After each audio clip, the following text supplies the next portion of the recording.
প্রিয় দশম শ্রেণীর ছাত্ররা, আশা করি তোমরা সকলেই সুস্থ আছো। যাই হোক, আমাদের খুব খারাপ লাগছে, কষ্ট হচ্ছে এটা ভেবে যে প্রায় 2 মাস যাবৎ স্কুলে তোমাদের পঠন পাঠন বন্ধ আছে। শিক্ষক হিসাবে এটা আমাদের কাছে খুবই পীড়াদায়ক। তবে এই ক্রিটিক্যাল সিচুয়েশানে এটা ভেবে ভালো লাগছে যে আমাদের মাননীয় প্রধান শিক্ষক মহাশয়ের নেতৃত্বে এবং সকল অ্যাসিস্ট্যান্ট টিচার ও ম্যাডামদের যৌথ প্রয়াসে আমাদের স্কুলে খুব সুন্দরভাবে এবং নিরবিচ্ছিন্নভাবে ডিজিটাল ক্লাস চলছে। এটা তোমাদের প্রতি আমাদের প্রত্যেক শিক্ষক শিক্ষিকার অকুণ্ঠ ভালোবাসা ও দায়বদ্ধতার প্রকাশ। প্রত্যেক শিক্ষক শিক্ষিকার এই মূল্যবান ক্লাসের টিচিং টিপস তোমাদের ভালো রেজাল্টের সহায়ক হবে বলে আশা রাখি। তোমরা পড়াশোনা ঠিকমতো চালিয়ে যাও, অবশ্যই প্রত্যেকের ভালো রেজাল্ট হবে। আজ জৈব রসায়নের শেষ অংশটুকু আলোচনা করব এবং কিছু ইম্পর্টেন্ট কোশ্চেনের সাজেশন দিয়ে দেব, সেগুলি তোমরা বাড়িতে তৈরি করবে। আজকে যেটা শুরু করব সেটা হচ্ছে ইথাইল অ্যালকোহল এর ব্যবহার ও ধর্ম। ইথাইল অ্যালকোহলের ব্যবহার এটা প্রত্যেক বইয়েতে আছে, তোমরা একটু দেখে নিও। ইথাইল অ্যালকোহলের মেইন যেটা ব্যবহার আমি একটুখানি বলে দিই, সেটা হচ্ছে এটা মেথিলেটেড স্পিরিট প্রস্তুত করতে এবং বার্নিশের কাজে এটা খুব বেশি পরিমাণে ব্যবহার করা হয়। এছাড়া এটা পেট্রোলের সঙ্গে মিশিয়ে মোটরে জ্বালানি হিসাবে ব্যবহার করা হয়, যেটাকে আমরা বলি পাওয়ার অ্যালকোহল। তোমাদের কোশ্চেন আসতে পারে, what is power alcohol? Actually power অ্যালকোহলে 70% থেকে 80% পেট্রোল থাকে, 80% থাকে পেট্রোল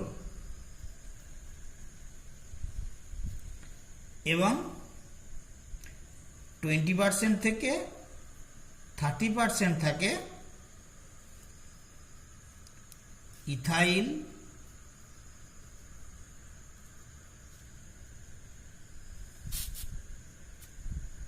অ্যালকোহল। এই যে মিক্সচারটা মোটর গাড়ির জ্বালানি হিসাবে ব্যবহার করা হয় এবং এইটাকেই বলা হয় পাওয়ার অ্যালকোহল। ক্লিয়ার? অন্যান্য ব্যবহার দুটো একটা সাধারণ ব্যবহার প্রত্যেক বইতে আছে, ওটা করে নেবে। এবার যেটা করাবো সেটা হচ্ছে ইথাইল অ্যালকোহলের ধর্ম। প্রথমেই করছি সোডিয়াম এর সঙ্গে বিক্রিয়া। প্রথমেই হবে সোডিয়ামের সঙ্গে বিক্রিয়া। সাধারণ উষ্ণতায় সোডিয়ামের সঙ্গে ইথাইল অ্যালকোহল বিক্রিয়া করে মেনলি হাইড্রোজেন গ্যাস উৎপন্ন করে এবং এর সঙ্গে সোডিয়াম ইথক্সাইড বলে একটা যৌগ উৎপন্ন করে। C2H5OH plus Na, C2H5ONa plus H2 hydrogen gas. এটাকে ব্যালেন্স করতে হবে।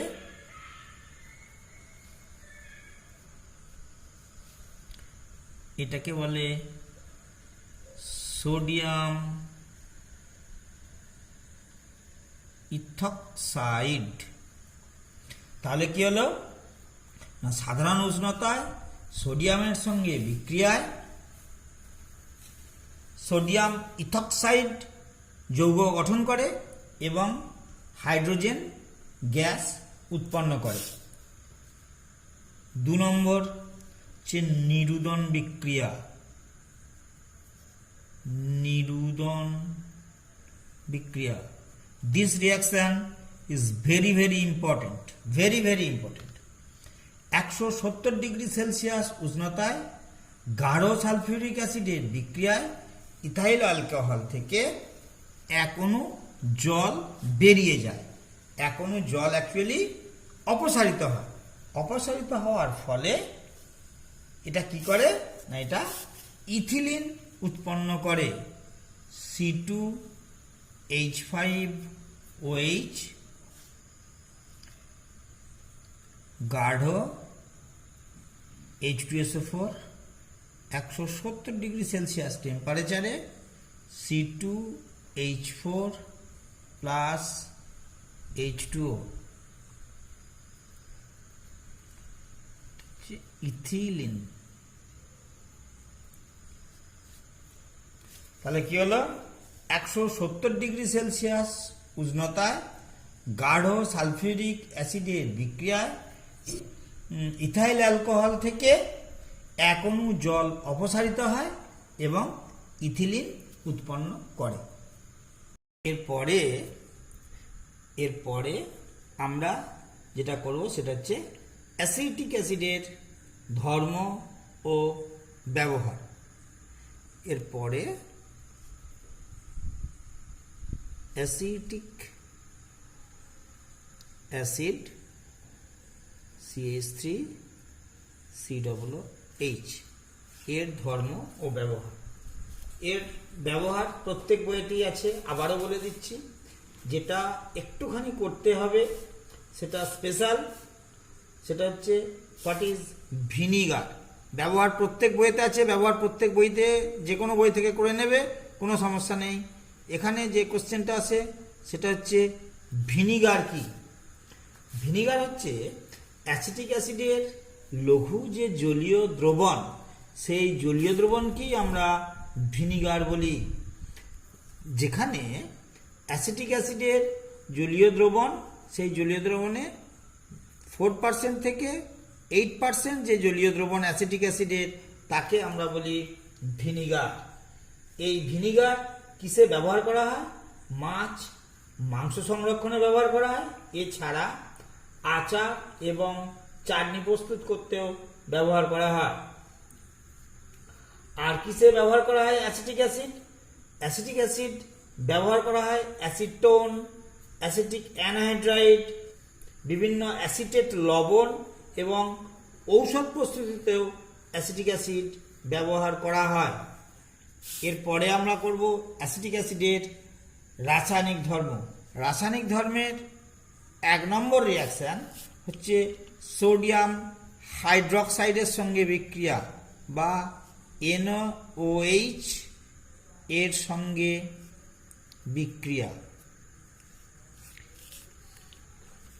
সোডিয়াম হাইড্রক্সাইডের সঙ্গে অ্যাসিটিক অ্যাসিড বিক্রিয়া করে সোডিয়াম অ্যাসিটেট লবণ তৈরি করে।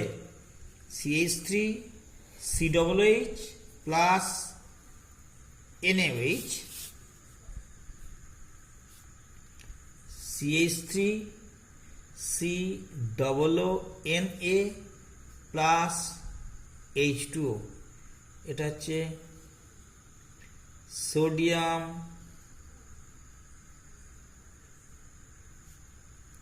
অ্যাসিটেট লবণ তৈরি করে। 2 নম্বর রিয়াকশন সোডিয়াম বাইকার্বনেটের সঙ্গে বিক্রিয়া, NaHCO3 এর সঙ্গে বিক্রিয়া। সোডিয়াম বাইকার্বনেটের সঙ্গে অ্যাসিটিক অ্যাসিডের বিক্রিয়ায় সোডিয়াম অ্যাসিটেট লবণ এবং কার্বন ডাই অক্সাইড ও জল গঠন করে। This reaction is very important. Sodium বাইকার্বনেটের সঙ্গে বিক্রিয়ায় কোন গ্যাস উৎপন্ন করে? সোডিয়াম বাইকার্বনেটের সঙ্গে বিক্রিয়ায় কোন গ্যাস উৎপন্ন করলো? কার্বন ডাই অক্সাইড গ্যাস উৎপন্ন করে। CH3COOH plus NaHCO3 CH3COO plus carbon dioxide plus জল, অর্থাৎ অ্যাসিটিক অ্যাসিডের সঙ্গে সোডিয়াম বাইকার্বনেটের বিক্রিয়ায় কার্বন ডাইঅক্সাইড গ্যাস উৎপন্ন করে এবং জল উৎপন্ন হয়। লাস্ট রিয়াকশন ইথাইল অ্যালকোহলের সঙ্গে বিক্রিয়া C2H5OH। এগুলো প্রত্যেকটাই আমি শর্টে লিখে দিলাম। মুখে বললাম সোডিয়াম হাইড্রোক্সাইড, লিখে দিলাম NaOH। মুখে বললাম সোডিয়াম বাইকার্বনেট, লিখে দিলাম NaHCO3। মুখে বললাম ইথাইল অ্যালকোহল, লিখে দিয়েছি C2H5OH এর সঙ্গে বিক্রিয়া।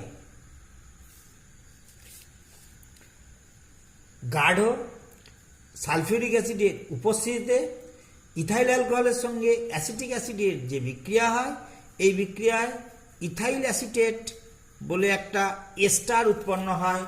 This reaction is also called esterification reaction. This reaction is also called esterification. ESTERIFICATION.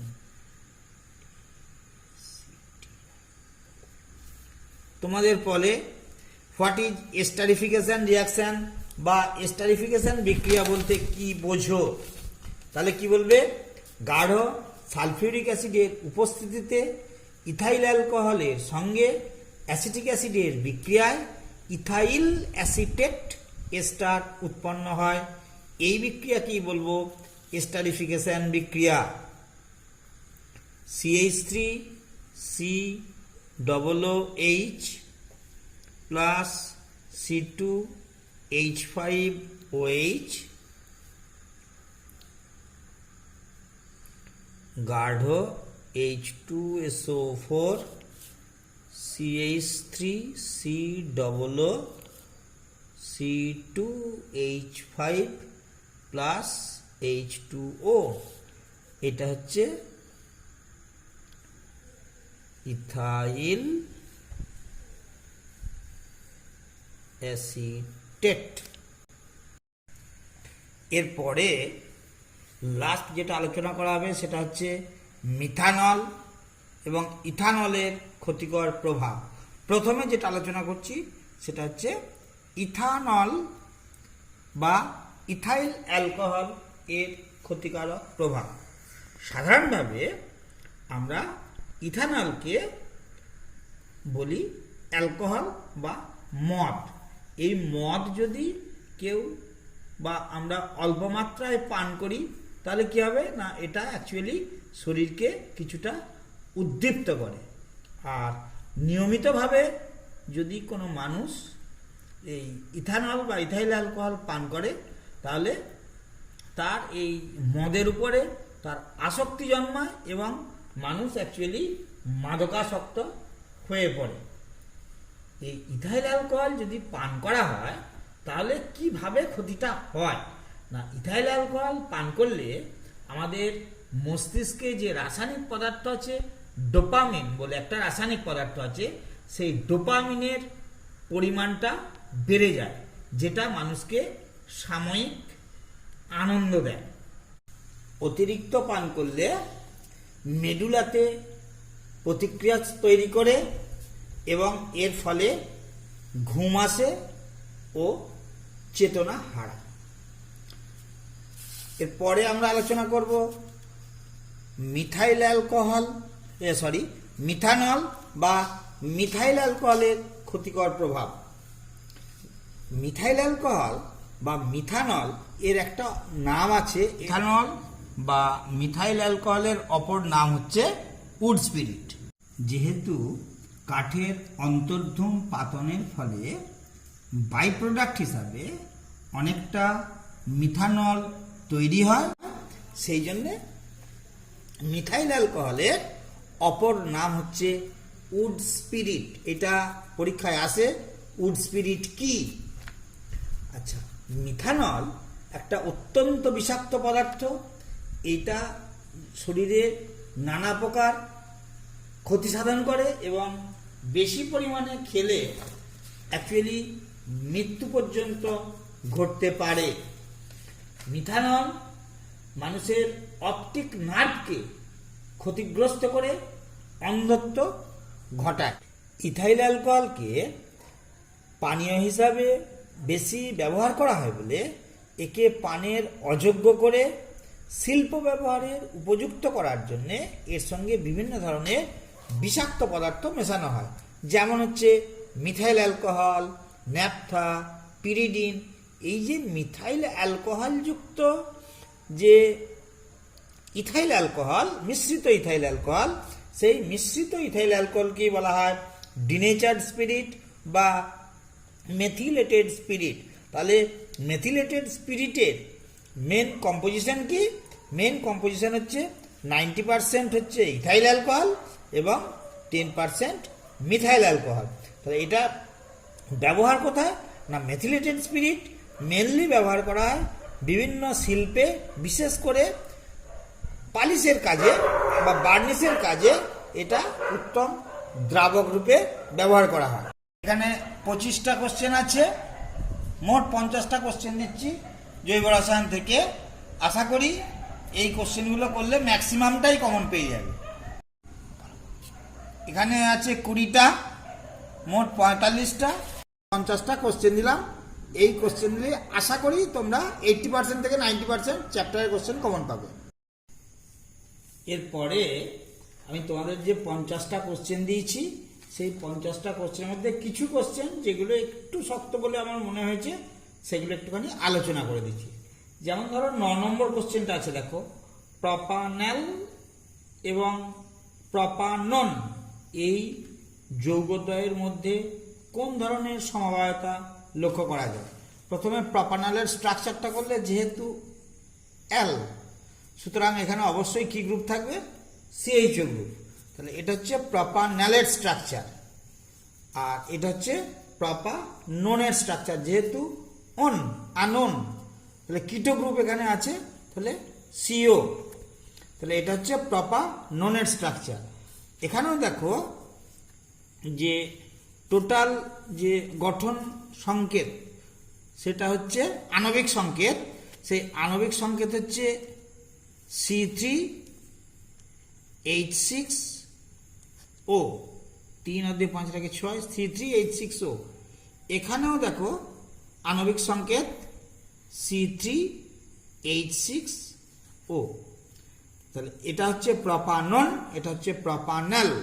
এখানে ফাংশনাল গ্রুপ CHO, এখানে ফাংশনাল গ্রুপ CO। তাহলে এটা হচ্ছে ফাংশনাল গ্রুপ আইসোমেরিজম।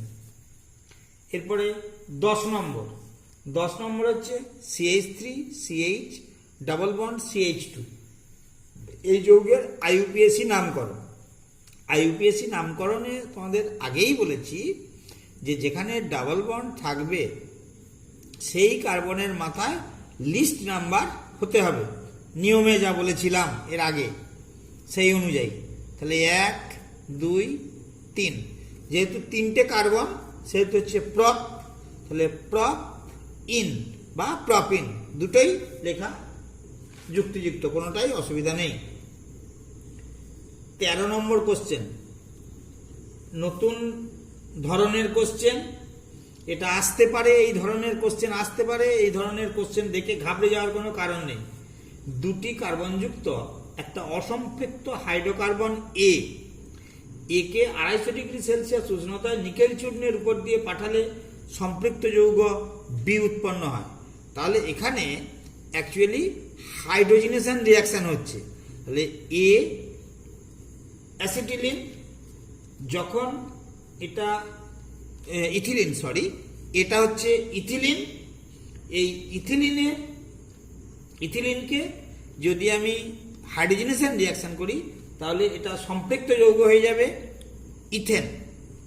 আবার আমরা জানি যে ইথিলিনের পলিমারাইজেশন রিয়াকশন অংশগ্রহণ করে ইথিলিন। সেই পলিমারাইজেশন রিয়াকশনের পরে এটা একটা কঠিন পলিমার করে, দ্যাট ইজ পলিথিন। এখানে A B Cটা আইডেন্টিফাই করতে বলেছে। তাহলে এটা হচ্ছে কে? ইথিলিন। তাহলে আমাকে লিখতে হবে এটা হচ্ছে ইথিলিন, বিটা হচ্ছে হাইড্রোজেনেশন রিয়াকশন বা হাইড্রোজেনেশন রিয়াকশনের পরে বিটা হচ্ছে ইথেন, আর আফটার পলিমারাইজেশন সিটা হচ্ছে পলিথিন। এরপরে যেটা আলোচনা করছি সেটা হচ্ছে গঠন সংকেত 2,2 ডাইমিথাইল প্রোপেন।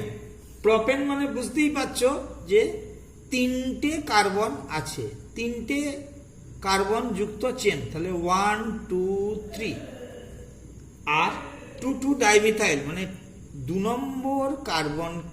নম্বর কার্বনে যে হাইড্রোজেন ছিল সেই হাইড্রোজেনগুলো রিপ্লেস হয়েছে দুটো মিথাইল গ্রুপ দ্বারা। একটা হাইড্রোজেন রিপ্লেস হয়েছে এই মিথাইল গ্রুপটা, আর একটা রিপ্লেস এই মিথাইল গ্রুপ দ্বারা, আর একটা হাইড্রোজেন রিপ্লেস হয়েছে এই মিথাইল গ্রুপটা দ্বারা। সেই জন্য এর নাম হয়েছে 2,2 ডাইমিথাইল প্রোপেন। এবার নতুন ধরনের কোশ্চেন এগুলো তোমাদের আসে, সেটা হচ্ছে আরেকটা আছে এখানে, সেটা হচ্ছে ডাইমিথাইল ইথার।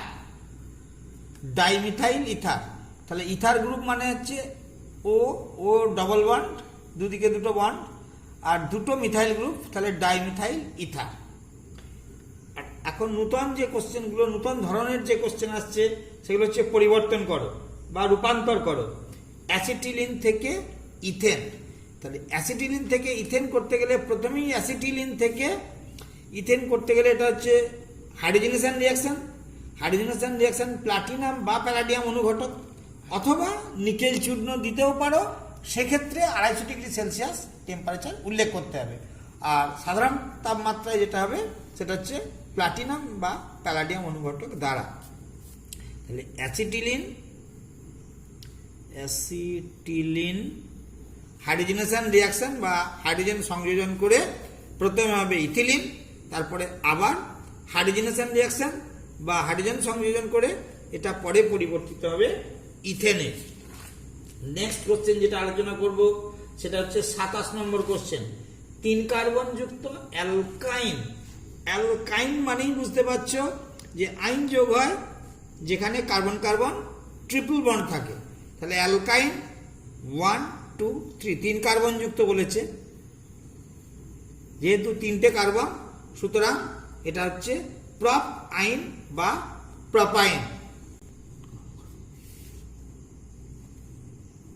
আচ্ছা, এরপরে 43 নম্বর কোশ্চেন দেখো, CH3 CHOH CH3 এটা আইইউপিএসি নাম। তাহলে আইইউপিএসি নাম করতে গেলে যেহেতু OH গ্রুপটা আছে ফাংশনাল গ্রুপ মেন, সুতরাং এটা কি হবে অল। আর মেন কটা কার্বন আছে, একটা দুটো তিনটে কার্বন যেহেতু, তাহলে প্রোপান কোন পজিশনে OH গ্রুপটা আছে 2 নম্বর কার্বনের মাথায়, সুতরাং প্রোপান 2 অল। আর লাস্ট কোশ্চেন যেটা আমি আলোচনা করব একটু শক্ত কোশ্চেন, সেটা হচ্ছে 47 নম্বর কোশ্চেন। দেখো C3H6 C3H8 C3H4 এই 3টি হাইড্রোকার্বনের মধ্যে কোনটি যুত বিক্রিয়ায় অংশগ্রহণ করে না এবং কেন করে না? দেখো C3H8, তাহলে এইটা যদি জেনারেল স্ট্রাকচার করি এটা হচ্ছে একটা অ্যালকেন, CnH2n+2, এখানে n = 3, তাহলে C3 3 দুগুণে 6 আর 2 8, তাহলে এটা হচ্ছে একটা অ্যালকেন বা সম্পৃক্ত যৌগ। এই সম্পৃক্ত যৌগে কার্বন সংখ্যা হচ্ছে কত 3, সুতরাং এটা অ্যাকচুয়ালি কি বলতো প্রোপেন। আর C3H6 এটা হচ্ছে একটা অসম্পৃক্ত যৌগ, কারণ অসম্পৃক্ত যৌগের এটা হচ্ছে অ্যালকিন, অ্যালকিনের জেনারেল স্ট্রাকচার ছিল CnH2n। আর C3H4 এটাও একটা অসম্পৃক্ত যৌগ, কিন্তু এটা হচ্ছে অ্যালকাইন। তাহলে প্রথমটা দিচ্ছে হচ্ছে অ্যালকেন, প্রথম মানে C3H8, এটা হচ্ছে একটা অ্যালকেন, এটা হচ্ছে একটা অ্যালকিন, আর এটা হচ্ছে অ্যালকাইন। আমরা জানি যে অ্যালকেন হচ্ছে সম্পৃক্ত যৌগ এবং অ্যালকিন হচ্ছে অসম্পৃক্ত যৌগ এবং অ্যালকাইন হচ্ছে অসম্পৃক্ত যৌগ। আর যুত যৌগ এই অসম্পৃক্ত যৌগগুলোই যুত বিক্রিয়ায় অংশগ্রহণ করে। সুতরাং এখানে যে যৌগটা যুত বিক্রিয়ায় অংশগ্রহণ করবে না সেটা হচ্ছে এই অ্যালকেনটা বা প্রপেনটা যুত বিক্রিয়ায় অংশগ্রহণ করবে না। আর এই অসম্পৃক্ত যৌগ এবং এই অসম্পৃক্ত যৌগ, এই দুটো অসম্পৃক্ত যৌগ যুত বিক্রিয়ায় অংশগ্রহণ করবে। এটা অ্যাকচুয়ালি প্রপিন, এটা প্রপাইন। তাহলে এই অ্যালকিনটা যুত বিক্রিয়ায় অংশগ্রহণ করবে, এই অ্যালকাইন যুত বিক্রিয়ায় অংশগ্রহণ করবে, কিন্তু এই অ্যালকেনটা যুত বিক্রিয়ায় অংশগ্রহণ করে না বা করবে না।